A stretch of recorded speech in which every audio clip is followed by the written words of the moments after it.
Hello guys, welcome creators. कैसे हैं आप लोग? तो आज हम लोग करेंगे क्लास 12 होम साइंस का चैप्टर नंबर 6। तो इसके पहले एक क्लास हम लोग ये वाली कर चुके हैं। आप लोगों का जो चैप्टर 6 है इसकी एक क्लास हम लोग कर चुके हैं टर्मिनोलॉजी वाली। अगर आप लोगों ने वो क्लास नहीं देखी है तो प्लेलिस्ट में जाइए, विजिट करिए, आप लोगों को क्लास मिल जाएगी। बहुत ही इंपॉर्टेंट क्लास है क्योंकि सारे टर्म हम लोगों ने उस वाली क्लास में समझे थे। तो ये सेकंड पार्ट है इस क्लास का।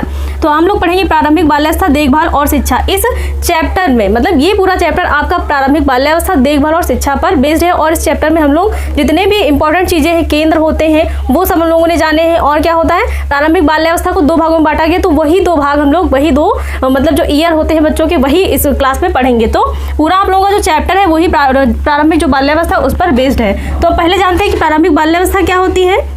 जन्म से लेकर मतलब जन्म से लेकर 8 वर्ष तक की जो आयु होती है वो प्रारंभिक बाल्यावस्था कहलाती है। तो प्रारंभिक बाल्यावस्था क्या होती है, प्रारंभिक नहीं बाल्यावस्था क्या होती है, तो जो बाल्यावस्था क्या होती है, जन्म से लेकर 8 वर्ष की जो आयु होती है वो क्या कहलाती है, वो बाल्यावस्था कहलाती है। तो चैप्टर प्रारंभिक बाल्यावस्था, देखभाल और शिक्षा का। तो बाल्यावस्था कब से कब तक होती है ये भी जानना इंपॉर्टेंट है। अगला क्या है, शैशवावस्था। शैशवावस्था भी जानते हैं कब से कब तक होती है, तो जन्म से लेकर 1 वर्ष तक की जो आयु है वो शैशवावस्था कहलाती है। लेकिन कुछ मनोवैज्ञानिक उन्होंने क्या कहा, उन्होंने जन्म से लेकर 2 वर्ष की आयु उन्होंने माना है कि पहले कुछ लोगों ने माना है कि जन्म से लेकर 1 वर्ष की जो आयु है वो शैशवावस्था कहलाती है। लेकिन कुछ जो विशेषज्ञ हैं उन्होंने माना है कि जो शैशवावस्था होती है वो जन्म से लेकर 2 वर्ष तक होती है। तो कुछ विशेषज्ञों ने माना है जन्म से 2 वर्ष और कुछ ने माना है जन्म से 1 वर्ष। लेकिन ये पूरा आप लोगों की एनसीईआरटी की जो बुक है उसमें से उसी में लिखा हुआ है। तो इसको हम लोग दोनों को हमें समझना पड़ेगा क्योंकि ये जो पूरा आप लोगों का कंटेंट दिया जाता है वो पूरा एनसीईआरटी की बुक से पढ़ाया जाता है। तो ऐसा कुछ नहीं है कि अलग से कुछ कहीं से डाल दिया जाता है, ऐसी वैसी बुक नहीं। एनसीईआरटी के जो भी लाइनें हैं बिल्कुल एनसीईआरटी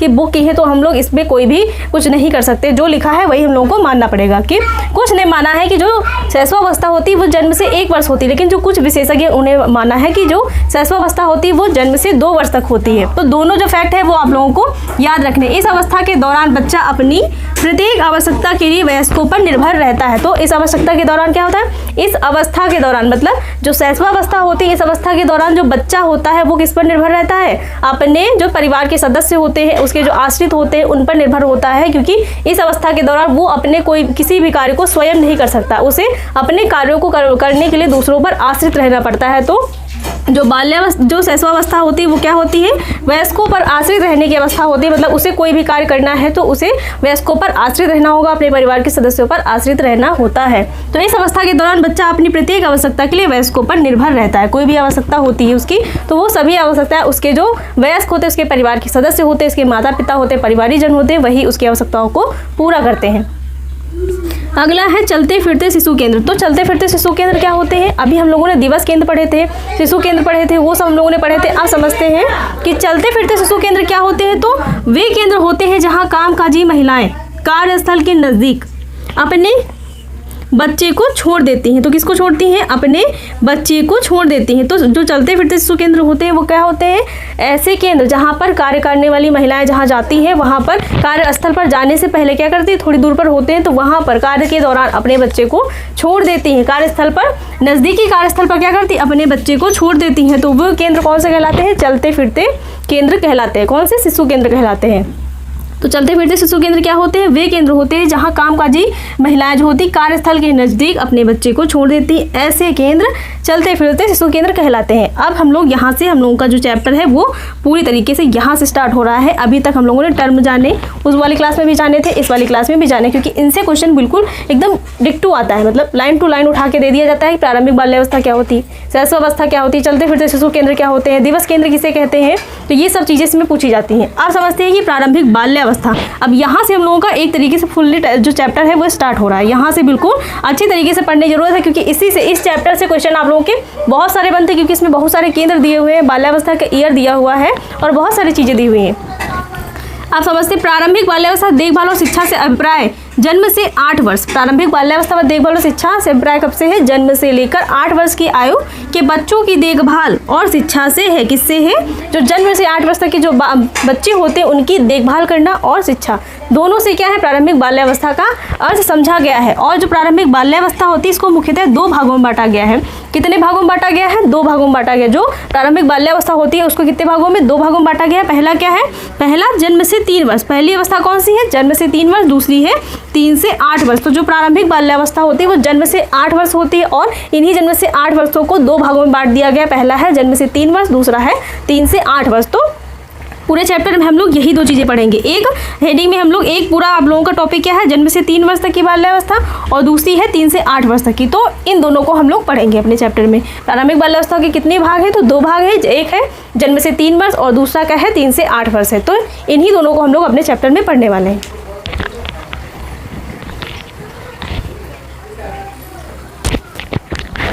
तो प्रारंभिक बाल्यावस्था को हम लोगों ने 2 भागों में बांटा था। पहला था जन्म से 3 वर्ष, दूसरा था 3 से 8 वर्ष। तो पहले हम लोग जन्म से 3 वर्ष वाली पढ़ेंगे और इसे शैशवावस्था कहते हैं। क्या कहते हैं? शैशवावस्था कहते हैं। तो पहले शैशवावस्था पढ़ेंगे, उसके बाद बाल्यावस्था पढ़ेंगे, क्योंकि शैशवावस्था के बाद ही बाल्यावस्था आती है। तो हम लोग सीक्वेंस से पढ़ेंगे। तो पहला क्या है कि जो शैशवावस्था है वो अभी हम लोगों ने पढ़ा था जन्म से 1 वर्ष, और कुछ जो विशेषज्ञ उन्होंने क्या माना है, जन्म से 2 वर्ष माना है। तो दोनों चीज़ें हम लोगों को याद रखनी है कि कुछ विशेषज्ञ उन्होंने जन्म से 1 वर्ष माना है, लेकिन कुछ विशेषज्ञ हैं उन्होंने जन्म से 2 वर्ष की अवस्था को शैशवावस्था माना है। यह अवस्था माता पिता प्राथमिक देखभालकर्ता पर गहन निर्भरता की अवस्था होती है, क्योंकि जो शैशवावस्था होती है इस अवस्था में जो बालक है वो इस प्रकार से रहता है कि वो अपना कोई भी कार्य नहीं कर सकता। उसे अपने सारे कार्यों के लिए किस पर निर्भर रहता है? अपने माता पिता पर निर्भर होना पड़ता है। वो निराश्रित होता है, मतलब अपने सारे कार्यों के लिए उसे दूसरों पर आश्रित होना पड़ता है। तो ये अवस्था इस प्रकार की होती है कि जो देखभाल करता होते हैं, बालक की प्राथमिक देखभाल करता होते हैं, जो बालक की देखभाल करते हैं वही बालक की सारी आवश्यकताओं को पूरा करते हैं। तो ये अवस्था बिल्कुल गहन निर्भरता वाली अवस्था होती है। तो ये क्वेश्चन भी बन सकता है कि ऐसी कौन सी अवस्था है जिस अवस्था में बालक बिल्कुल अपने प्राथमिक देखभालकर्ताओं पर निर्भर होता है, गहन रूप से निर्भर होता है। तो वो अवस्था कौन सी होती है? ये अवस्था आप लोगों की शैशवावस्था होती है। कब से? तो अगर जन्म से 1 वर्ष दिया होगा तो उसमें करेंगे, अगर जन्म से 2 वर्ष दिया होगा तो उसमें करेंगे। दोनों में से कोई एक ही ऑप्शन नहीं होगा, दोनों एक साथ नहीं होंगे। तो ये आप लोगों को याद रखना है। अगर क्या होता है इस अवस्था में, क्या होता है अगर इस अवस्था में शैशवावस्था में जो माता पिता है, जो प्राथमिक देखभाल करता है, वो कहीं बाहर कार्यरत है, मतलब जो माता है या पिता है वो बाहर कहीं कार्यस्थल पर कार्य करने जाते हैं, तो उस समय उनके बच्चों की देखभाल कौन करता है? तो उस समय उनके बच्चों की जो देखभाल होता है वो कौन करता है? उस समय उनके बच्चों की जो देखभाल है वो घर का कोई व्यक्ति करेगा, या फिर वो अपने बच्चे को किसी केंद्र में छोड़ेंगे, मतलब किसी शिशु केंद्र में छोड़ेंगे जहाँ पर उनके बच्चे की वैकल्पिक रूप से देखभाल होगी, मतलब उतने समय के लिए होगी जब तक वो कार्यस्थल पर होंगे। तो इसमें कौन कौन से कार्यस्थल आएंगे जहाँ पर बच्चे की देखभाल होगी, और कौन कौन से केंद्र आएंगे जहाँ पर बच्चे की देखभाल होगी, उसको हम लोग इसमें पढ़ेंगे कि जब ऐसी परिस्थिति उत्पन्न हो जाएगी जब माता पिता बाहर कार्यरत होंगे, तो उस अवस्था में उस परिस्थिति में क्या होगा, बच्चे की देखभाल कौन करेगा। तो ऐसे कौन कौन से केंद्र होते हैं जो बच्चे की देखभाल करते हैं? पहला क्या है, स्थायी शिशु केंद्र। तो स्थायी शिशु केंद्र क्या होता है?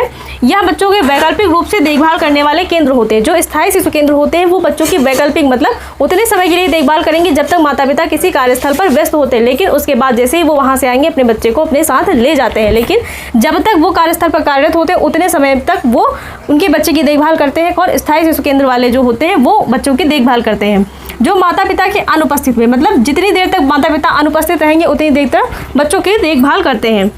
देखभाल प्रशिक्षित व्यक्तियों द्वारा की जाती है, और जो देखभाल होती है वो किसके द्वारा की जाएगी? किसी ऐसे वैसे व्यक्ति के द्वारा नहीं होती। जो स्थायी शिशु केंद्र होते हैं वहाँ पर जो देखभाल करने वाले व्यक्ति होते हैं वो पूर्णतः प्रशिक्षित होते हैं। उनको वहाँ पर उनके जो प्रशिक्षण है वो देख करके ही वहाँ पर क्या होता है, उनको वहाँ पर रखा जाता है। तो वो प्रशिक्षित होते हैं पूर्णतः, वो देखभाल करने का उनके पास क्या होता है, एक अनुभव होता है, तभी उनको वहाँ पर रखा जाता है। और वो प्रशिक्षित होते हैं, किसी ऐसे व्यक्ति को वहाँ पर नहीं रखा जाता है जिसको देखभाल करने की बिल्कुल भी जानकारी नहीं होती है। साथ ही वहाँ पर क्या होता है, यहाँ बच्चे को पोषक पूरक आहार, और जो देखभाल स्थायी शिशु केंद्र होते हैं वहाँ पर बच्चों की देखभाल के साथ साथ उनको पोषक पूरक आहार भी दिया जाता है, स्वच्छ वातावरण भी दिया जाता है, खेल व मनोरंजन की सुविधाएं भी दी जाती हैं। तो देखभाल के साथ साथ उनको वहाँ पर पोषक पूरक आहार भी दिया जाता है और खेल का वातावरण भी दिया जाएगा। और जो वातावरण होता है वो कैसा होता है, एकदम स्वच्छ वातावरण होता है जिससे बच्चे के स्वास्थ्य को कोई हानि ना पहुँचे, और वहाँ पर ये सारी चीज़ें उपलब्ध कराई जाती हैं। तो देखभाल के साथ साथ वहाँ बच्चे को बिल्कुल घर जैसी सुविधा मिलती है, मतलब खेल कूद की सुविधा भी मिलती है, देखभाल करता भी होता है। साथ में वहाँ पर क्या होता है, वहाँ पर उनको पूरक पोषक तत्वों से भरपूर क्या होता है, भोजन भी दिया जाता है। साथ ही वहाँ पर उनका जो वातावरण होता है वो भी बिल्कुल स्वच्छ होता है। तो शैशवावस्था में पहला कौन सा केंद्र है, पहला केंद्र है स्थायी शिशु केंद्र। पहला केंद्र हम लोगों ने जाना है, स्थायी शिशु केंद्र जान लिया है हम लोगों ने।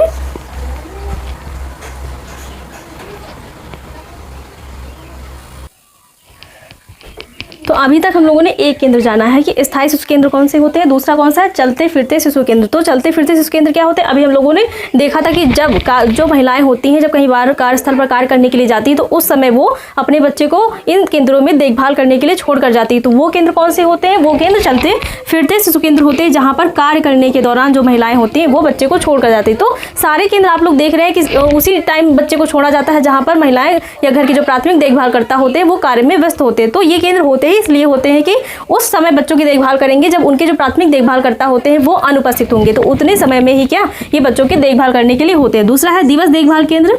तो इन केंद्रों में विद्यालय पूर्व बच्चे व शिशु भी शामिल होते हैं। तो अभी तक हम लोगों ने देखा था कि जो शैशवावस्था वाले बच्चे हैं वो केवल शामिल थे, लेकिन जो आपका दिवस देखभाल केंद्र है इसमें क्या होता है, विद्यालय पूर्व बच्चे मतलब जो विद्यालय जाने से पहले वाले बच्चे होते हैं वो भी शामिल होते हैं, और जो शिशु होते हैं शैशवावस्था वाले बच्चे होते हैं वो भी शामिल होते हैं।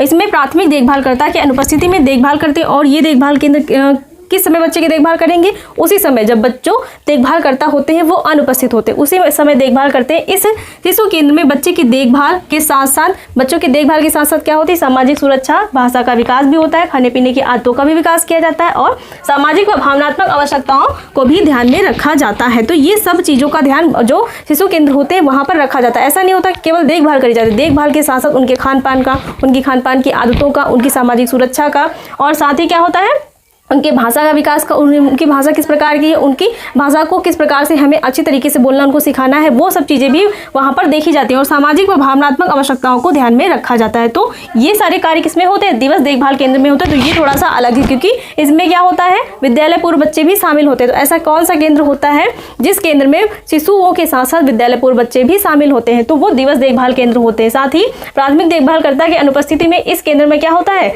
जो बच्चे की देखभाल के साथ साथ उसकी सामाजिक सुरक्षा, उसकी खान पान की आदतों का विकास और उसकी भाषा का विकास की सामाजिक व भावनात्मक आवश्यकताओं को भी ध्यान में रखा जाता है। तो ऐसे केंद्र प्राथमिक जो दिवस देखभाल केंद्र होते हैं वो होते हैं। अब कुछ इंपॉर्टेंट चीज़ें हम लोग जान लेते हैं, ये बहुत इंपॉर्टेंट है। पहला है कि 2 से 3 वर्ष के बच्चों को टॉडलर कहा जाता है। जो 2 से 3 वर्ष के बच्चे होते हैं उनको एक नया नाम क्या है, उनका टॉडलर भी कहा जाता है। तो ऐसे टॉडलर वाले बच्चे कौन से आयु के होते हैं, तो जो टॉडलर बच्चे होते हैं वो किस आयु के होते हैं, 2 से 3 वर्ष के होते हैं। ये क्वेश्चन आपके एग्जाम में बनता है, आप लोगों ने कोई भी पेपर उठा के देखा होगा, अगर उसमें ये बाल्यावस्था वाला उसमें वो थ्योरी होगी तो उसमें ये क्वेश्चन आता है कि टॉडलर कौन से बच्चे कहलाते हैं। तो 2 से 3 वर्ष के जो बच्चे होते हैं वो टॉडलर कहलाते हैं। अगला है 8 से 12 महीने का बच्चा अनजान व्यक्ति को देखकर भय प्रदर्शित करने लगता है। तो किस अवस्था में, किस एज में जो बच्चा है अनजान व्यक्ति को देखकर भय प्रदर्शित करता है, तो 8 से 12 वर्ष के महीने का जो बच्चा होता है वो अनजान व्यक्ति को देख करके भय प्रदर्शित करता है। तो 8 से 12 महीने का होगा, मतलब केवल 8 से 12 महीने का होगा, इससे ज़्यादा का नहीं होगा। 1 साल के अंदर ही होता है, तभी वो क्या करता है, अनजान व्यक्ति को देख करके भय प्रदर्शित करता है। अगला है जन्म के 15 दिन के बाद जो त्वचा का रंग है वो स्थायी होने लगता है। बच्चे के जन्म के 15 दिन के पश्चात जो उसकी त्वचा का रंग होता है वो कैसा होने लगता है, स्थायी होने लगता है। और आप लोगों का एक और इम्पॉर्टेंट पॉइंट है कि नवजात शिशु का आकार जन्म के समय कितना होता है, तो 19.5 होता है। कितना होता है, 19.5 इंच होता है। नवजात शिशु का जो आकार होता है जन्म के समय कितना होता है, 19.5 होता है, और जो भार होता है कितना होता है, 7.5 पाउंड होता है। तो ये भी इंपॉर्टेंट चीज़ है, याद रखने वाली है कि जो नवजात शिशु का आकार होगा वो कितना होगा जन्म के समय, तो उसकी जो लंबाई होती है वो कितनी होती है, 19.5 होती है इंच में होती है, और जो उसका भार होता है वो 7.5 पाउंड होता है, तो पाउंड में होता है। तो इतनी चीज़ें हम लोगों ने आज अपनी क्लास में जानी। ये आप लोगों का सेकेंड पार्ट था इस वाले चैप्टर का, और अभी तो 2-3 पार्ट में अभी आप लोगों की ये क्लास होने वाली है, क्योंकि जो चैप्टर है वो थोड़ा सा इंपॉर्टेंट है, तो हम लोग थोड़ी थोड़ी क्लास करेंगे ताकि आप लोग को अच्छे से समझ में आती रहे। तो गाइस क्लास कैसी लगी, अगर क्लास अच्छी लगी हो तो वीडियो को लाइक शेयर और चैनल को सब्सक्राइब करना मत भूलिएगा। Thanks for watching guys.